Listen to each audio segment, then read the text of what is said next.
One More Round, the Young Professionals Podcast is brought to you by Anchor. Create, distribute, and monetize your podcast with Anchor. Anchor believes everyone's stories can and should be heard. Around the world, creators are using Anchor's powerful platform. For everyone, everywhere, for free. Anchor. I'm Chris Vion. My co-host is Matt Kelly. Welcome to One More Round, the Young Professionals Podcast. Episode 5. To you, the value listener. Thank you for searching for us and making us a part of your day.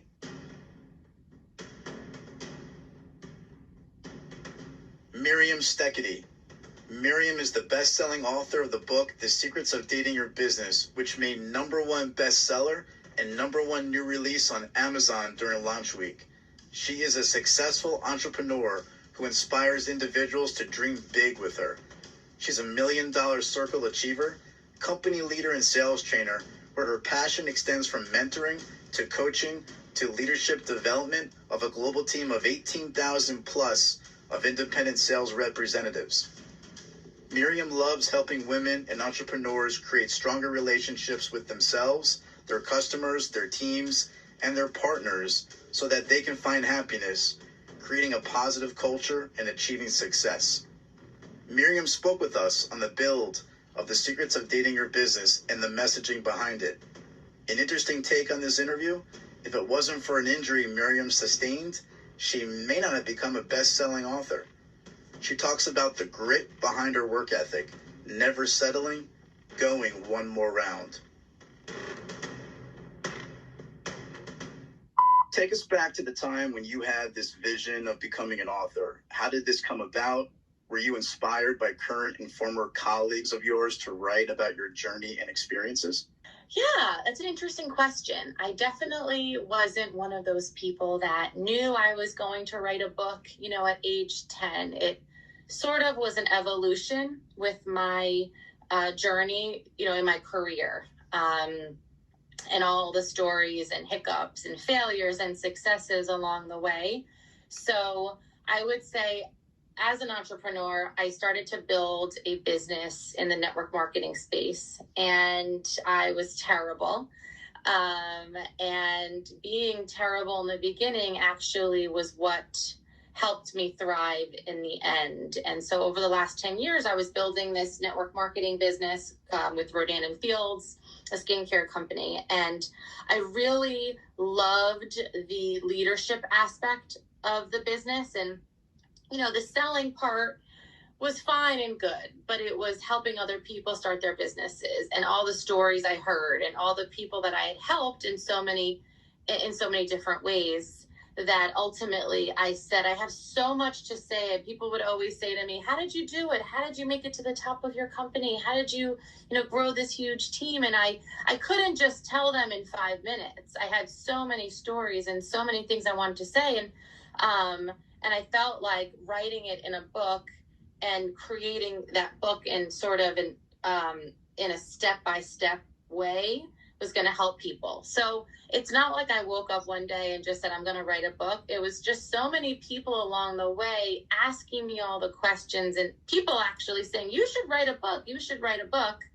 And then it was a lot of my colleagues who ultimately did also write books. And the second thing I want to say was that I became good at my business because I did a lot of personal development, and I'm constantly ordering books, and I'm always reading.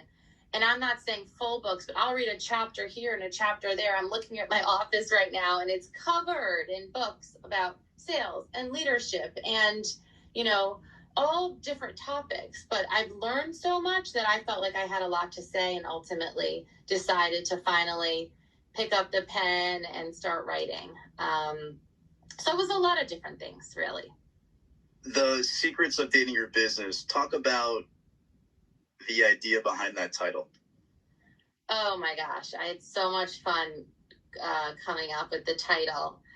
And we went back and forth. It was definitely called a lot of different things, but the theme of the book is really about building relationships. Okay. And there's a lot of kind of fun banter and fun conversation, and all the chapters ended up having this kind of dating aspect to it. And so a lot of times when I am training somebody in my business and I'm talking to someone and I'm doing maybe a live training for the company or for my team, I talk about stories in respect to dating my husband, or when I was in college, or how you have to sort of play the game with people sometimes, right? And not be so aggressive.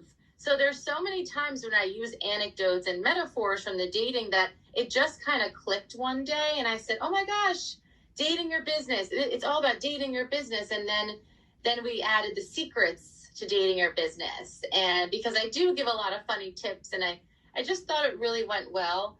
And if you do read the book, which everyone should, I think it'll help people not only build a business that they love, but also create a life that they love, because your life is all about the relationships, right? And if you're not happy with yourself, you can't make other people happy. It's really hard to find success when you are lacking confidence or loving yourself. So the whole first sort of section of the book is about building a strong relationship with yourself.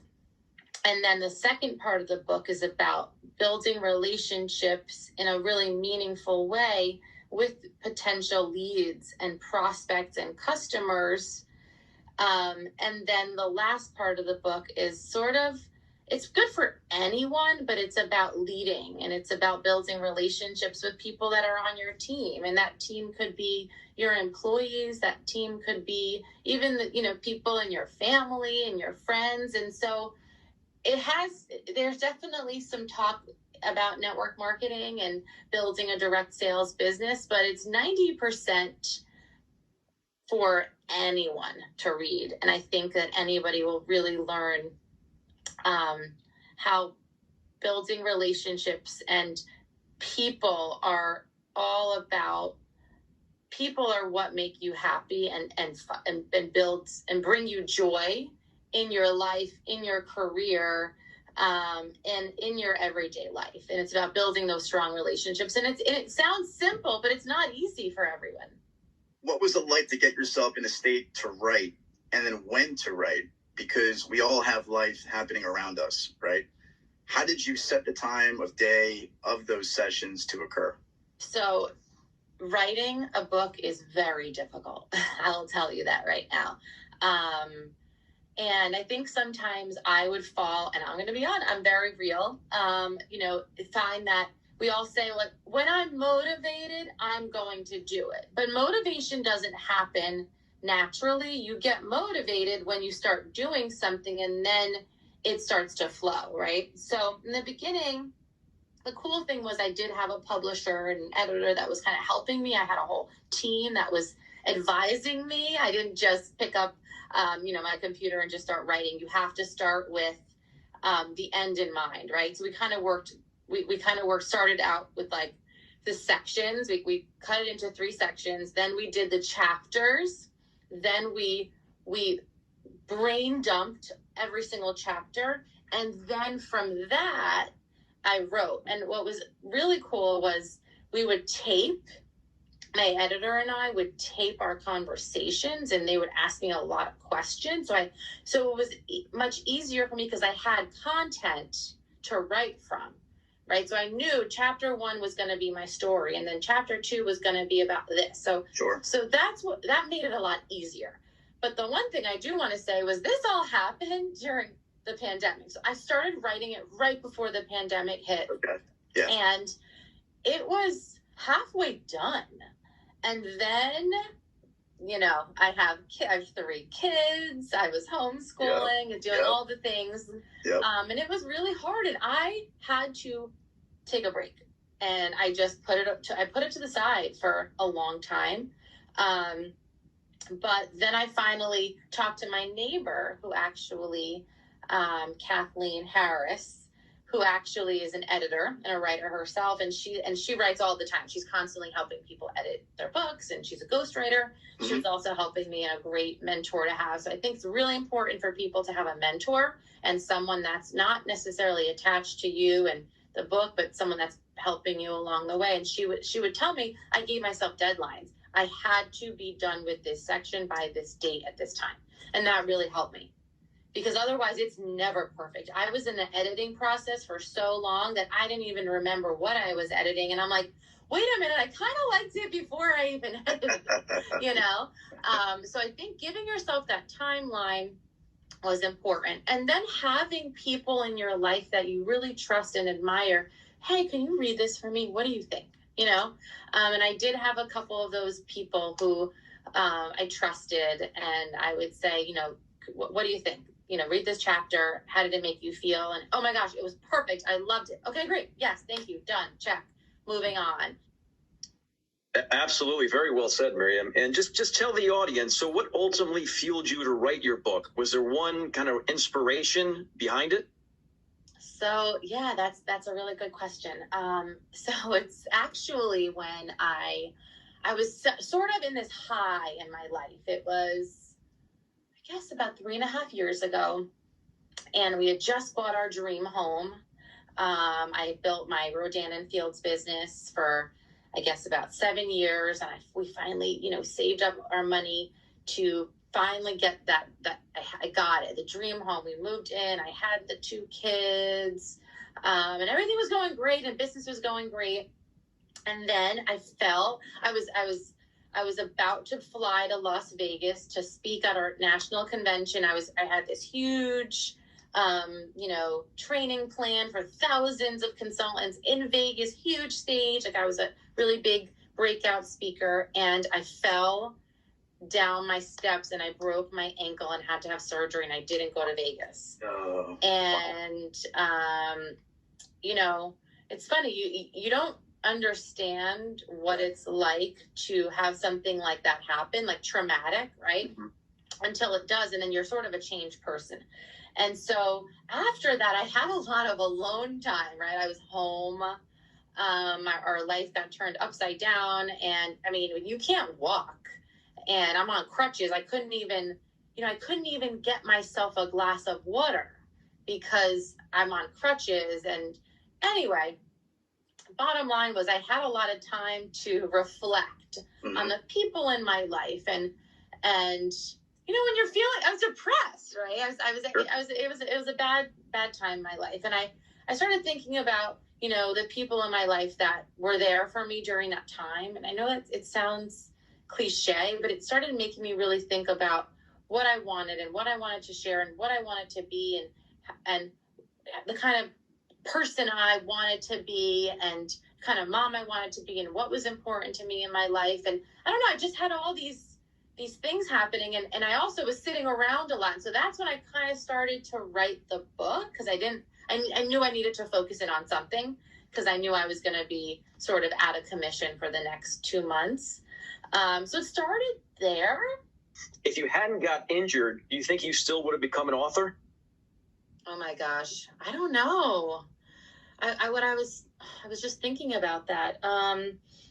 I think because I was able to have that kind of quiet time, to reflect. Sure. and I'm also a very busy person. I like to be working. I really love working, and I like to be busy. And I think that because I had this sort of quiet time and this time where I knew I was going to be home and I was just healing, I felt like that was that time where I was able to pop my computer open and, start writing and start reaching out to people and figuring out, the next step in the book process. I think that it was on my radar. It was on my to-do list, right? Mm-hmm. But I don't know if I had that kind of quiet time that I would have necessarily started, right? And then once I started, I couldn't stop. And there was definitely times where I was like, I can't do this. And my publisher, sent me this video to watch where people get stuck and then they stop and they don't continue writing. And I was like, I'm not going to be that person.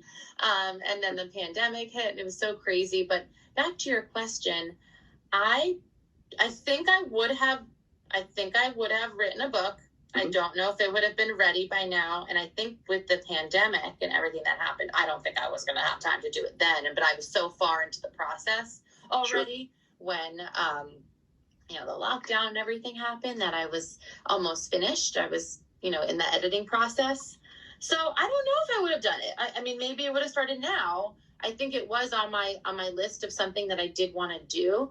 And so I try to always find, the good in things. And so maybe even though I do have metal plates in my ankle and I had that crazy time happen, at least it was a time for me to start a book, right? So trying to see the good in things and the good in people and the good and always trying to, look at the positive side of things, I think is important for anybody to do. Sure. No, excellent. And let me ask you, so reading the Amazon customer reviews on your book, I have to say people are really raving about it and also recommending it to their friends. Why do you think it's resonated so well with people? So I really wanted to make sure that when I wrote it, it sounded just like me. So my editor did not, I made sure that it felt like a friend was talking to a friend, as opposed to just, reading an essay. And so I think when people pick it up, it's a page turner, and I share a lot of funny stories too about my life. I was raised by two Russian immigrant parents, and so my family stories are in there. I think people can really see and relate to a lot of things that I talk about, because I am very relatable, and that's how I think I've been able to find success in my other business.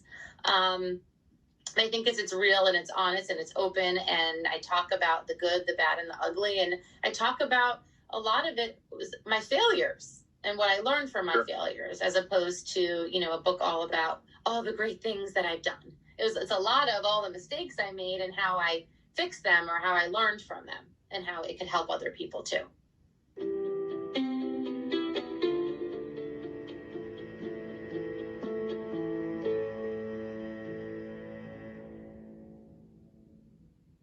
What was your favorite part and your least favorite part of the publishing journey?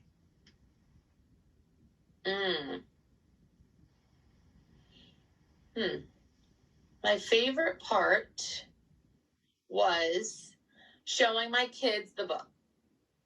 And when it came in the mail, I'll never forget, it came and I ran outside and I went to my neighbor Kathleen, who was really helpful and instrumental in helping me, get it done. And I said, it's here. And all the kids in the neighborhood happened to be outside. And they're like, what is it? And I'm like, I wrote a book. And the kids were, maybe ages 8 to 12. You wrote a book? Oh my gosh, read it to us. It was so sweet.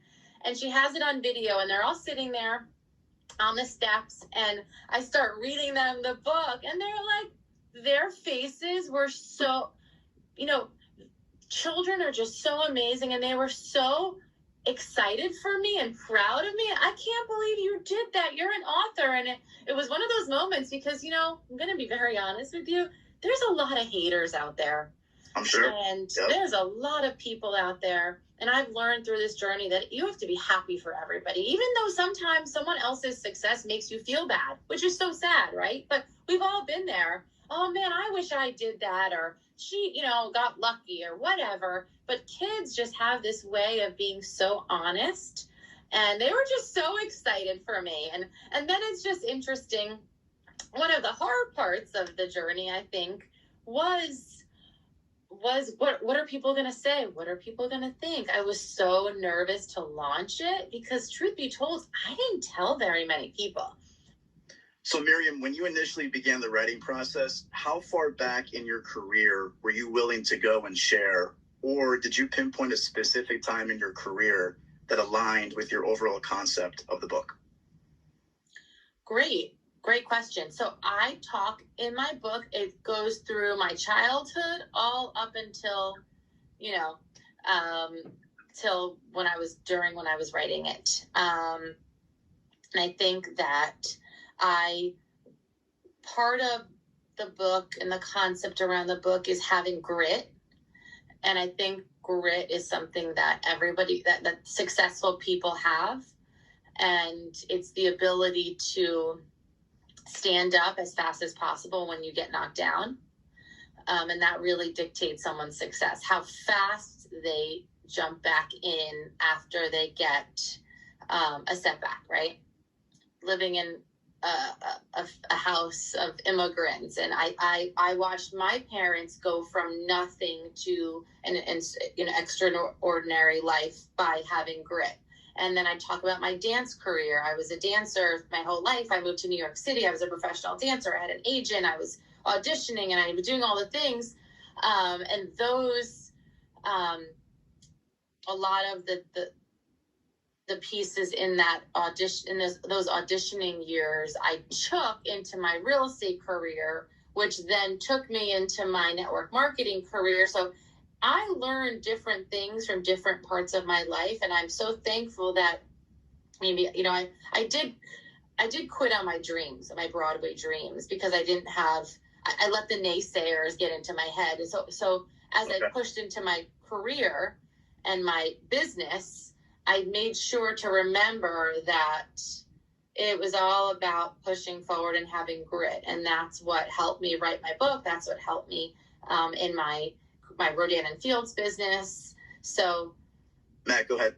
Sure. And this is my last one. I'll throw it back to you, Chris. Just want to thank Miriam for coming on. Just added a lot of value and a lot of great life lessons for the younger professionals. So I want to thank you for that. And I'll end it with this on my end. You talk a lot about the relationships, not only being the key to success in business, but also happiness in life. I'm fascinated to know what are your keys to starting, nurturing, and also keeping those long-term relationships with clients and also people? I think the key is always be a human first. Sure. And when you are interacting with people and you want something right out of the interaction, you want the sale, you want the introduction, you want the business, people want to work with people that they like, know, and trust. Okay. You have to have the like, know, and trust factor. And so when you're constantly thinking about the end in mind, it's hard to have that, right? You come across sales, so you want to always be the one asking the questions. People naturally like to talk about themselves. Your job is to get people to share.